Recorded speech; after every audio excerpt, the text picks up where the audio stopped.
Círculo de Poder, donde están los líderes de opinión. Círculo de Poder, donde están los líderes de opinión.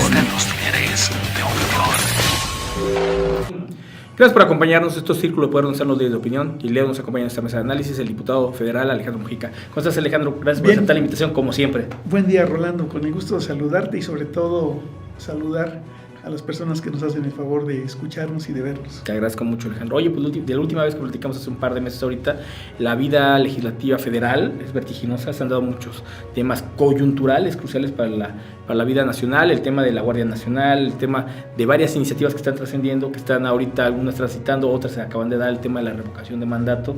Muy controversial el asunto, pero a final de cuentas es lo que veníamos platicando. Por desgracia no lo puedo decir de la legislatura local. A nivel federal se está dando una inercia muy interesante y están fluyendo iniciativas constantemente. Hay consensos, hay desacuerdos, pero se está trabajando. Es un tema fundamental. Y lo primero que te quiero preguntar en este momento, como legislador federal por Morelos, es ¿cuáles son tus saldos en este momento de la legislatura federal?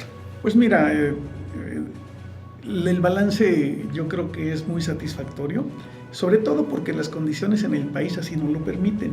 El 1 de julio que la gente decidió mayoritariamente para que Andrés Manuel López Obrador fuera el presidente de México, pues tú viste cómo el presidente, todavía sin tomar posesión, ya venía con un ritmo vertiginoso. Con una agenda legislativa prácticamente. Con una agenda, con un proyecto muy claro de lo que él quería para el país.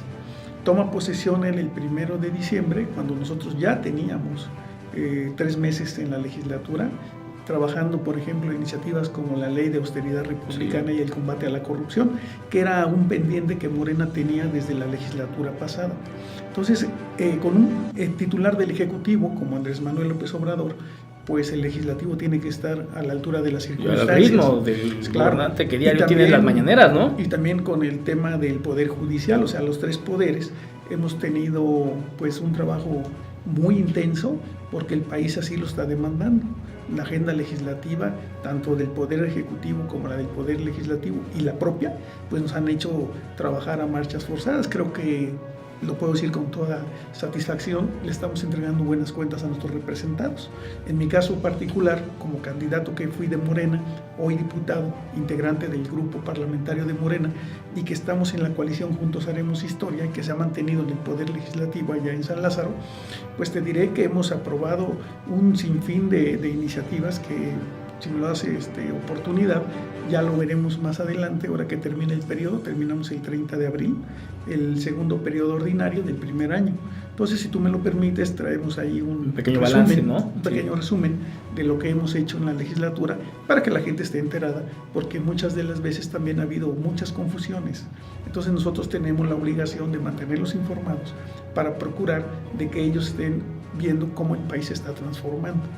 Te decía yo lo de la Ley de Austeridad Republicana. A mí me parece que es un tema medular, es un tema toral para la buena marcha del país. Acuérdate que el combate a la corrupción es una de las premisas fundamentales del presidente. Promesa de campaña, ¿eh? Sí, y está cumpliéndose. Yo creo que ustedes lo han visto. Simplemente los viajes que el presidente realiza fuera de la capital del país, pues cuánto nos cuestan ahora y cuánto costaban antes.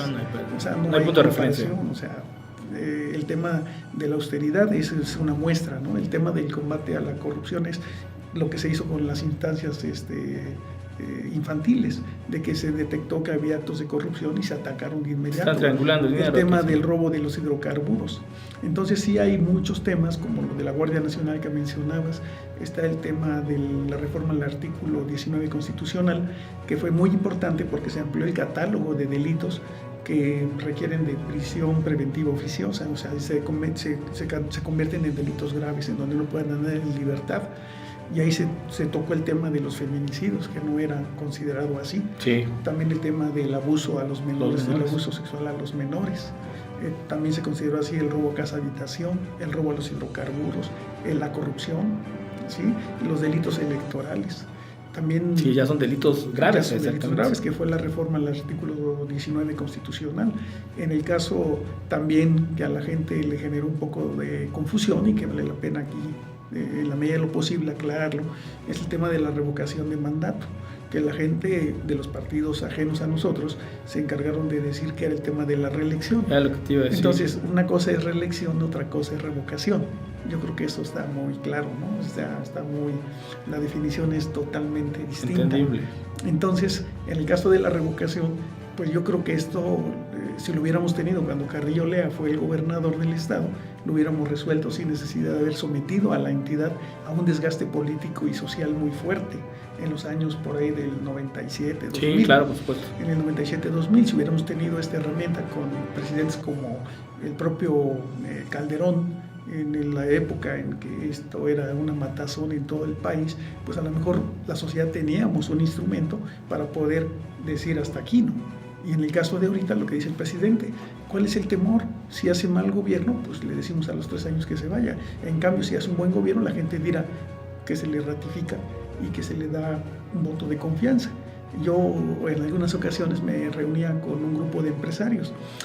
Lo comento porque se dio bajo esas circunstancias, no porque tenga que ser así. Pero me llamó la atención de que estábamos hablando de este tema y yo les decía, ¿qué hacemos? O sea, ¿qué hacen ustedes los empresarios cuando contratan a una persona y no les da resultados? El cesa. Pues se les cesa, se les despide, claro. ¿sí? ¿Y qué pasa si te da resultados? Pues lo ratificas, le das un voto de confianza, ¿no? Entonces yo creo que aquí es una herramienta que hay que utilizarla, para bien o para mal, yo no sé el enfoque que cada quien le quiera dar, pero que la gente de la sociedad tengamos instrumentos que nos permitan corregir. En el discurso de Andrés Manuel, cuando andaba todavía como candidato, y ahora lo ha dicho, ahora que estaba el tema de la revocación de mandato, el pueblo pone, pues que el pueblo quite, es lo más justo, es lo más legítimo. Ahora, ¿cuál es el temor? Si dicen que está haciendo las cosas mal, pues lo van a quitar. Pero yo creo que va a ser al revés, porque 8 de cada 10 que fueron encuestados hace un mes aproximadamente, arrojó que le están dando un voto de confianza. Sí, claro. Los programas que está implementando, la forma tan intensa como él trabaja, que nos consta a todos con las conferencias mañaneras, pues yo creo que acreditan que él está haciendo su mejor esfuerzo para lograr también algo que él quiere. Él lo dijo públicamente, quiero ser el mejor presidente, quiero ser un buen presidente de México. Dejó la estafeta muy alto, sobre todo con el desgaste y la falta de legitimidad que los últimos presidentes de la República Entonces, han tenido, ¿no? pues él trabaja, les digo yo, trabaja a veces 18, 19 horas, ¿no? 20 horas casi al día, ¿no? Entonces, pues el país está avanzando, en 100 días hemos visto muchos avances. Entonces, en el trabajo legislativo yo creo que estamos respaldando a nuestro presidente, pero estamos también nosotros con la propia agenda legislativa que construimos con nuestro grupo parlamentario previo al inicio de este segundo periodo, lo estamos llevando a la marcha, lo estamos llevando a cabo. Ahora los jóvenes ya pueden tener acceso a las instituciones de crédito, a las instituciones bancarias, para hacer trámites de sus tarjetas, para hacer retirar el dinero, porque como les otorgas una beca cuando no podían ir a retirar. ¿Dónde aplicarlo? Entonces son cosas que en la práctica se hacen necesarias. Y te decía el tema de la Guardia Nacional, ya vamos a ver a los elementos de la Guardia Nacional en unos meses. Yo considero que en 60 días, 90 días cuando mucho, ya estaremos reforzando la seguridad a través de la Guardia Nacional en las calles, y yo espero que los índices delictivos disminuyan. Sobre todo en el Estado, que, bueno, a nivel nacional, en todo el país, pero, en todo el exactamente, país. Pero en el Estado es fundamental. Oye, Alejandro, a final de cuentas hay muchas iniciativas que han transitado. Es verdad que Andrés Manuel López Obrador empezó a operar prácticamente el 2 de julio, empezó a poner su agenda legislativa de una manera hasta sorpresiva para muchos. El ejecutivo en ese momento, Enrique Peña Nieto, pues se dio la gobernanza en ese aspecto, como que si hizo un lado, entendió que la coyuntura histórica ya se había dado y dejó operar. A todo punto de vista muy rápido, entonces, ¿cuál es el balance de estos 100 días de trabajo del Ejecutivo? Porque además va anclado al Legislativo, se ve que toda la agenda legislativa, va en función de la agenda del gobierno. Claro, es que mira, para el proyecto que él trae, para la cuarta transformación que él ha denominado, se requiere para todas sus acciones muchas reformas constitucionales y muchas a las leyes secundarias. Okay. Para ello, pues necesita que el Congreso pues esté trabajando a la par. Y efectivamente no ha sido fácil. No ha sido fácil porque los grupos parlamentarios con experiencia, como es el caso del PRI y del PAN, pues han hecho su trabajo como opositores. Y en algunos casos, pues sí han asumido posiciones en las que no ceden. En otras, por ejemplo, con el tema de la Guardia Nacional, dieron un voto de confianza. Inédito lo que sucedió en el Senado. Sí. Que yo me acuerde, la verdad es no creo que haya un precedente siquiera. Que se ha dado en que unánimemente de los 128 senadores, creo que uno estuvo ausente por cuestiones de salud de una mujer, y 127 que estuvieron votaron a favor. Entonces esto también marca un hito en la historia de México. Están pasando cosas que antes no sucedían, pero para bien. Entonces el balance es de que hoy, yo puedo decirlo con toda satisfacción, podemos sentirnos orgullosos, podemos sentirnos muy bien representados, porque hoy tenemos presidente.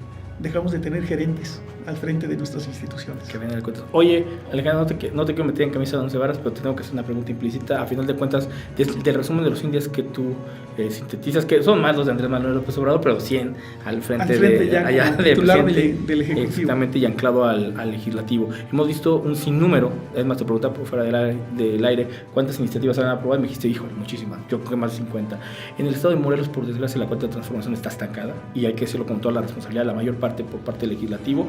Y hoy que platicamos eso, y cuando yo hablo con legisladores federales, que han venido aquí Jorge Argüelles y varios otros, y me van retroalimentando, la primera pregunta que me surge a mí y que veo que nuestra audiencia se hace es: el tema legislativo, para que camine un estado, así como el federal, un país, termina siendo anclado un tema de voluntad política o un tema de capacidad, porque hoy veo que a nivel federal va desbocado el asunto y sale una y otra y hay polémica y se contraponen y en una se homologa tipo con el Senado. En la de la Guardia Nacional a nivel nacional, solo una diputada que aquí la tuvimos, ¿cómo se llama? Bueno, Lucía Riojas sí, vino y fue la única que no. Es la única que no votó. Pero prácticamente porque una incluso los demás partidos todos votaron a favor. Ella es independiente, diputada sin partido. Sí, claro. Así se denomina. Sí. Bueno, todos, pero ha habido una vida legislativa rapidísima y todo ha transitado. Y aquí vemos que en 6 meses, 3 iniciativas, de las cuales una, mal hechas. Hay que ver que está secuestrada por un par de oscuros actos políticos. Yo puedo decir con toda responsabilidad los nombres, pero no lo voy a hacer por la atención a ti. Pero la verdad, hoy me doy cuenta y nos preocupamos. Y la pregunta te la hago implícita porque tú estás viviendo esa misma etapa a nivel federal. ¿Es cuestión de voluntades políticas que no han caminado o de capacidades políticas? Porque no podemos estar no estar sincronizados, no conozco la palabra, entre el federal y el estado. Bueno, es que mira, evidentemente que el espacio federal es independiente de los espacios de los 32 congresos de los estados. Cada estado pues, trae su dinámica, trae su composición política, si el gobernador es del mismo partido, si no es del mismo partido, si es un producto de una coalición, si hay mayorías, si hay minorías. Pero las agendas legislativas se construyen a partir de los 3 poderes, del Ejecutivo, del Legislativo y del Judicial. Cuando yo estuve en alguna ocasión al frente de la Comisión de Régimen Interno acá en el Congreso de Morelos, así lo hacíamos, construíamos una agenda conjunta para poder desahogarla en el tránsito del periodo ordinario y procurar sacar productos legislativos que a la gente le sirvan. Sí, claro. Porque finalmente hay que entender que la política es para servirle a la gente, no para servirse a uno mismo o a grupos de poder o tratar de permanecer sus privilegios. Entonces lo que yo observo en el caso de los congresos locales y en el caso del Estado de Morelos es de que, traen una dinámica, habrá que respetárselas y habrá que ver el resultado finalmente, ¿no? Porque acuérdate que iniciadores de leyes no nada más somos los diputados, también son los ayuntamientos, también son los gobernadores y los titulares del Poder Judicial. Entonces, yo considero, con todo respeto, que habrá que ver el resultado que tendrá la ciudadanía. Yo confío en que las cosas se harán bien. Esperemos, Alejandro, porque al final de cuentas hay tantas iniciativas por retocar, tantas que había que derogar, porque la 53ª legislatura hasta el día de hoy es la peor que ha habido en la historia de Morelos. Todas las iniciativas trascendentes que sí transitaron, no vimos ninguna que nos beneficiara y esperábamos con una expectativa muy alta que esta nueva legislatura encumbrada y fortalecida por la coalición Juntos Haremos Historia, pues que de manera implícita iba a caminar y de pronto ¡fum!, se detiene y hoy vemos que se habla de corrupción, muchos temas ya, se hablan que si los 10 millones, que si los 50 millones, se habla de que si las instancias infantiles, pues lo cierto es que la sociedad hoy no nos vemos beneficiados en lo más mínimo de ninguna, hay presupuesto que se aprueba apenas hace un par de días y por ahí algún diputado todavía osado me dijo, es que había un antecedente con Sergio Estrada de que hasta abril, no, pues la idea no es quién lo hace peor, es quién lo hace mejor, y entonces de pronto veo a nivel federal una inercia, pues polémica como quieras, pero que camina, una iniciativa viva y aquí la vemos ornamental y de cotos de poder. En el caso particular y que me ocupa porque es mi responsabilidad, yo te puedo decir que en lo que yo trabajo, porque es lo que yo hago cotidianamente, pues yo te puedo decir que yo estoy muy satisfecho en lo particular porque cuando tuve la oportunidad de ser candidato, cuando me invitaron en mi partido, cosa que yo siempre les he agradecido y se los voy a agradecer el resto de mi vida, era de que yo tenía mucho interés en apoyar las iniciativas que el presidente enviara. Yo estaba casi seguro, estaba yo con la tranquilidad, por decirlo así, de que íbamos a ganar las elecciones con Andrés Manuel como presidente de la República. Entonces para mí era pues muy alentador el saber que el 1 de diciembre iba yo a participar de ese momento histórico en el que tomara posesión el presidente López Obrador. Pero también yo me siento muy satisfecho porque he aprobado, he votado, he discutido, he analizado las iniciativas que el propio Andrés Manuel, como titular del Ejecutivo, nos ha enviado al Congreso, y ha sido para mí muy satisfactorio aprobarlas. Y también ha sido muy satisfactorio construir una agenda legislativa propia de los diputados de Morena para cuando el presupuesto, cuando se destinó la mayor cantidad de recursos al bienestar, sobre todo con un alto sentido social o sentido humano, para que los programas de apoyo a los adultos mayores, a las madres solteras, los apoyos a los campesinos, los apoyos a los jóvenes, las becas a los niños discapacitados de pocos recursos, todo esto que se ha venido realizando a mí me llena de mucha satisfacción, porque yo entiendo a la política como la posibilidad que hoy me da a la sociedad de poderle servir y de poder aprobar todo lo que yo considero que a la gente le sirve.